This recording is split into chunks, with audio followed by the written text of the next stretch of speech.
horoscope sentimental pour nos amis les vierges pour la semaine du 4 au 10 novembre.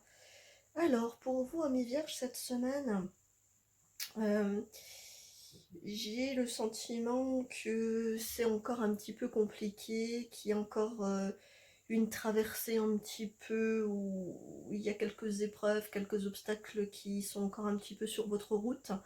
Il y a quelque chose de l'ordre où vous vous sentez encore un petit peu, pas forcément pris au piège, mais un petit peu dans ce tourner en rond, dans cette lassitude, dans ce côté où ça fait un moment que vous ruminez sur les mêmes problématiques, que vous questionnez sur les mêmes problématiques. Enfin, vous avez vraiment ce sentiment de, voilà, d'être encore dans ce tourbillon. Mais il y a quelque chose cette semaine de l'ordre qui vous dit que c'est peut-être le moment pour essayer de vous en sortir d'un point de vue où vous êtes une personne avec des capacités énergétiques, émotionnelles et magnétiques dont vous ne doutez même pas que vous avez. Vous avez vraiment cette possibilité de comprendre les autres, mais aussi de vous comprendre vous-même. C'est quelque chose que vous avez mis un petit peu de côté, euh, de par ce côté très rationnel, très analytique que vous êtes. Vous en oubliez un petit peu que vous avez aussi un sixième sens, que vous êtes aussi intuitif et que vous avez d'autres possibilités toujours que de peser le pour et le contre et d'analyser les situations.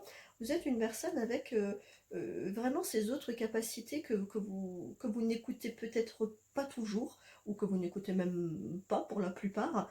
Et aujourd'hui, on est vraiment sur cette voie en train de vous dire, si vous laissiez un petit peu émerger votre sixième sens, c'est-à-dire si vous vous écoutiez un petit peu plus de l'intérieur, si vous faisiez plus confiance à votre petite voix et ce qui se passe voilà, dans le côté intuitif, ben je pense que vous pourriez trouver peut-être les réponses et les clés aux problématiques que vous traversez et qui sont un petit peu compliquées en ce moment.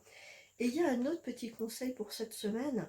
Je pense que c'est important de vous le dire, ça va peut-être faire sourire certaines personnes, mais on vous demande peut-être pour écouter ce sixième sens et vous comprendre et comprendre les autres d'une autre manière, on vous demande de faire appel un petit peu à ce que nous on appelle l'enfant intérieur, c'est-à-dire cet enfant que vous étiez. Vous savez, quand vous êtes enfant et que vous êtes plutôt insouciant, que vous êtes plutôt dans cet amour inconditionnel, à aimer tout le monde, à pas trouver la vie trop compliquée finalement, eh bien c'est un petit peu ce qu'on vous demande cette semaine. Essayez de vous connecter un petit peu à ce côté espiègle, ce côté enfantin, ce côté insouciant. C'est vraiment, je pense, de ça que vous avez besoin pour trouver vos réponses et vos clés. Voilà.